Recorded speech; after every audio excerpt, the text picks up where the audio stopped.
Assalomu alaykum qarindoshlar, qanday ahvolinglar? Men Amerikadan doktor Mehmet deyman.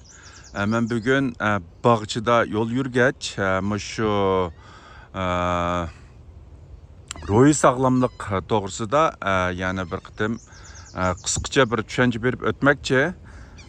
Men burun ruhiy sog'lomlik to'g'risida ko'p leksiyalarni so'zlagan bo'lsam-mu, ba'zi qarindoshlar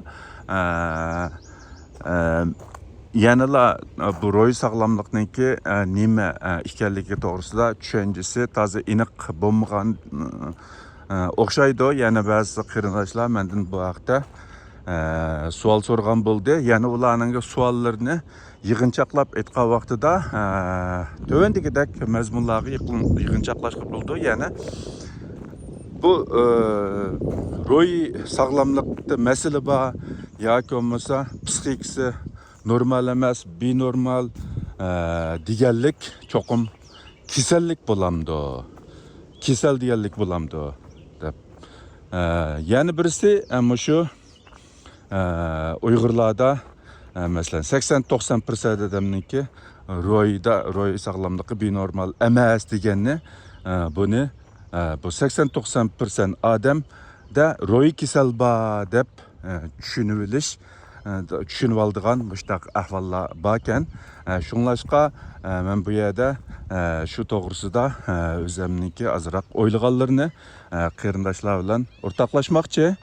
Bu ruhiy sog'lomlik, psixika degan narsalarda bu atalg'ular haliqi bizning burundan tortib ham odamniki mijozi mundaq, odamniki işte xarakteri shundoq, buni to'g'ri tushunishga bo'ldi yoki bu ashtaq bir xarakterdagi odam yoki odamning kayfiyati toza yaxshi emas ekan bugun yoki kayfiyati turaqsiz ekan degandagidek biz burun har xil atalg'ular bilan atab kelgan shu hukmlarning hammasini biz shu hozirgi zamon psixologiya ilmiga, ya'ni shu ruhiy sog'lomlik doirasiga kirgizishga bo'ldi. Yana bu ruhiy sog'lomlik yoki psixika degan vaqtida psixikadan masala chiqqan yoki psixikasi binormal degan narsa cho'qim bu biz burun biladigan ruhiy kasal, yana sarang degan qatorga yotmaydi.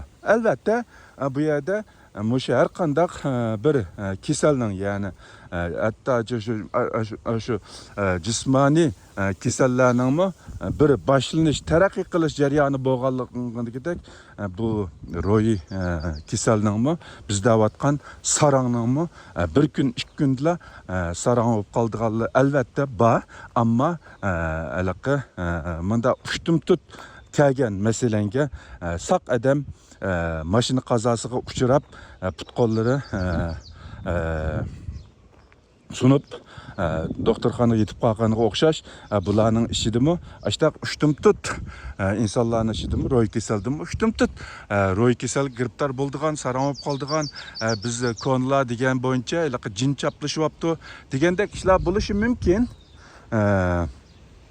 Chunki men yuqorida o'tgandek saq ketayotgan odamni mashina so'qib o'tib balans kirib qoldi yoki bo'lmasa yiqilib tushib mengiz qon tushdi degandek. Ammo ko'pincha kasallarniki bir taraqqiyot jarayoni bo'ldi, ya'ni 10 yil, 15 yil, hatto ba'zilarga undan uzun taraqqiyot jarayoni bo'ldi. Faqat bu jarayonda bizda bir rahatsizlik paydo qilmaganligi uchun biz uni farq etmaymiz. Farq etgan vaqtimizda kasal allburun taraqqiy qilib bizniki ko'zimizga ko'ringidek, bizning badanimizda rahatsiz paydo qilgidek darajaga yetgan vaqtida andan keyin biz farq etamiz. Bu ruhiy kasalmi shundoq psixika binormalligi, bu ruhiy kasal deganlarmi avval shu bizniki ruhiy kayfiyatimizda turaqsizlik, egiz pastlik, oson ashtaqaliqi yig'laydigan yoki oson kuladigan yoki bo'lmasa shundoq har xil mijoz xulqimizdagi har xil o'zgarishlar, ya'ni hozirgi zamon psixika ilmi bo'yicha aytgan vaqtida shu psixikasi buzilgan. Shuningdan boshlanadigan bo'lib bu vaqtida bir taraf qilinmasa yoki bo'lmasa bu odam o'zida bir binormallik yoki kasallikniki başlanayotganligini e'tirof qilmasa, uning tushliq bir davolash yoki oldini olish yoki mutaxassislar ko'rinib ulardan bu masala to'g'risida qanday qilish to'g'risida yo'l yo'riq ilib tadbir olmasa, bu taraqqiy qilgansi oxirisida o'xshamagan ro'y kasalliklarga taraqqiy qilishi mumkin. Undan boshqa shu ro'y kasalliklarda ig'ir tipdagi biz shu sarang degan ba'zi ro'y kasalliklarda bo'ladigan kasallik alomatlari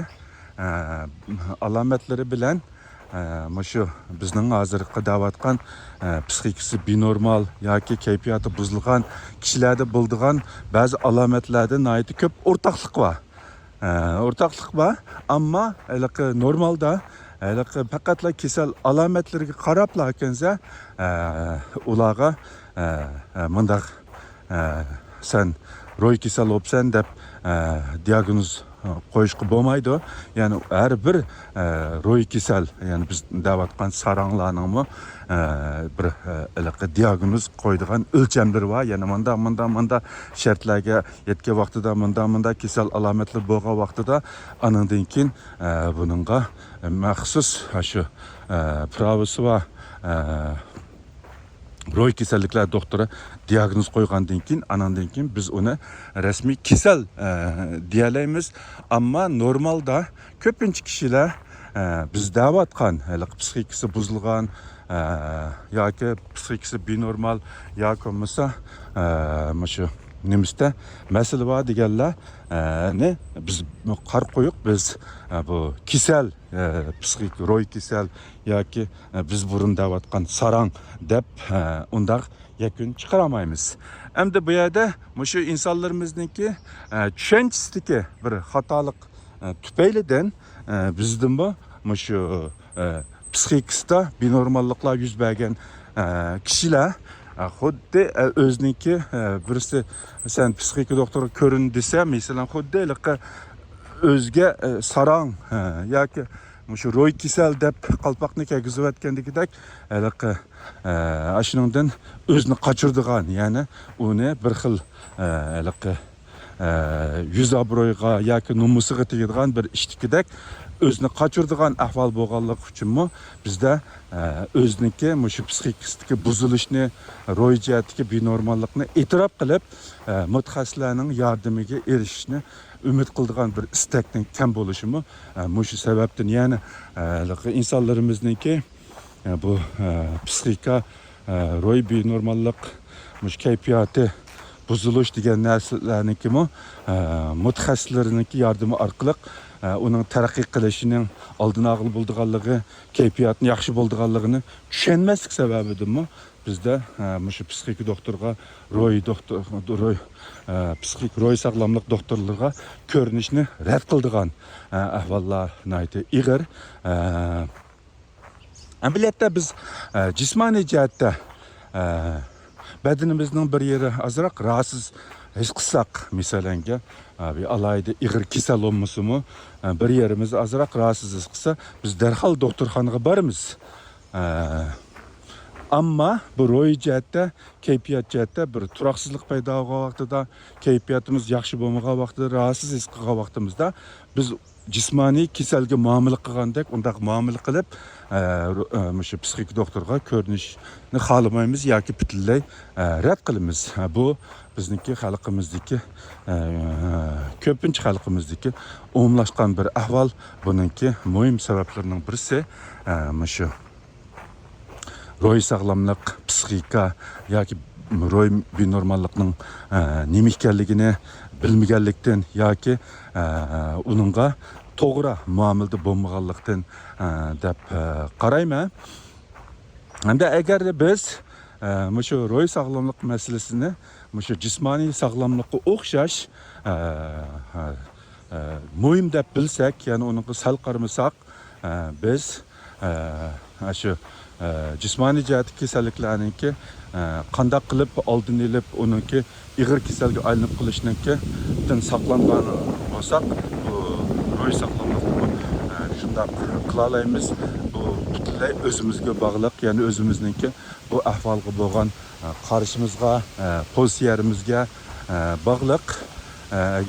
Agarda biz shuni to'g'ri tushunib, masalan, shu nimani, shu ro'y sog'lomlik masalasini to'g'ri tushunib, uni bir xil xijil oladigan yoki kallimizda o'zimiz o'ydirib olgan sarang bilan bog'lab undagi xato tushunmasak, biz o'zimizning kayfiyatimizda bir rahatsız his qilgan vaqtimizda cho'qim mutaxassislar ko'rinib, psixolog doktor ko'rinib, ularning yordamiga erishsak, biz yalğız jismoniy jihatlarda emas, ro'y jihatlardami sog'lom yashashimizga yardım bo'ldi. Albatta men bu yerda butunlay saqlana olamiz demayman, chunki shu tibobat hozir qancha taraqqiy qilgan bo'lsa-mu, yana insonlar kasallikdan butunlay xoli emas. Shunlashqa o'xshashla bu ro'y sog'lomlikmi o'xshash ish, ya'ni biz faqatla u xil ahvolniki yuz berish ehtimolligini to'valta olishimiz mumkin, ammo butunlay uningdan saqlanamaymiz. Endi bu yerda mayli ro'y sog'lomlik olsun, mayli jismoniy sog'lomlik olsun, amaliyotda bular bir-biriga nihoyatda zich bog'langan va zich ta'sir qildi. Ya'ni demoqchi o'g'lim, bu jismoniy sog'lomlikdan masala chiqqan vaqtida bizning kayfiyatimizga, ro'y holatimizga ta'sir ko'rsatib, bizning psixikamizni, ro'y kayfiyatimizni buzib qo'yishi mumkin. Endi bu ro'y sog'lomlikdan masala chiqqan vaqtida, ya'ni biz uni vaqtida bir taraf qilib ig'irlab ketishning oldini olmagan vaqtimizda u taraqqiy qilib bizda ro'y kasallik paydo qilsa, bu ro'y kasallik oxirida jismoniy kasallikni keltirib chiqishi mumkin. Masalan, bularning ichida eng ko'p uchraydigani shu yurak kasalligi, min qon tomir kasalligi, qon besimi, shu hatto rak degan kasalliklarning uzun muddat shu ro'y jihati jiddiylashish, ro'y besim bilan munosabatli ekanligi to'g'risida nurg'un isbotlar bor. Shunlashqa bu yerda endi biz faqatla jismoniy sog'lomligimizga ko'ngil bo'lib, agar ro'y sog'lomligimizga ko'ngil bo'lmagan vaqtimizda oxirida jismoniy jihatdagi sog'lomligimizdami chatoq chiqishi mumkin. Shunlashqa bir odamning hayotida, bir insonning hayotida bo'lib, hayotning sifatiniki qandaq bo'lishi, yuqori tuvan bo'lishida yolg'iz jismoniy sog'lomlik muhim bo'lib qolmasdan, shu ro'y sog'lomlikmi nihoyatda muhim. Biz bu ikkilisiga teng e'tibor bergan vaqtimizda, teng shu yaxshi bir taraf qilingan vaqtimizda, anandan keyin bizningki bir hayotimizniki sifati yuqori bo'ldi. Anandan keyin ro'y jihatdan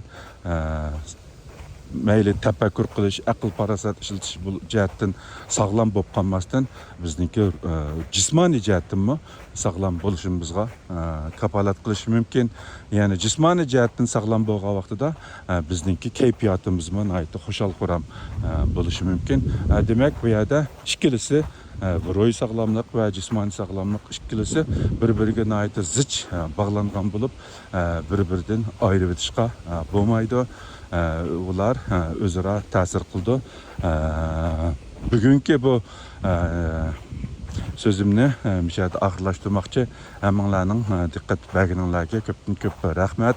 Allah hamma bizningki tenini salomat qilsin, aqlini yuqori qilsin, tafakkurni ochiq qilsin, ro'y kayfiyatini sog'lom qilsin. Xayr xo'sh, ko'rishcha, omon bo'linglar.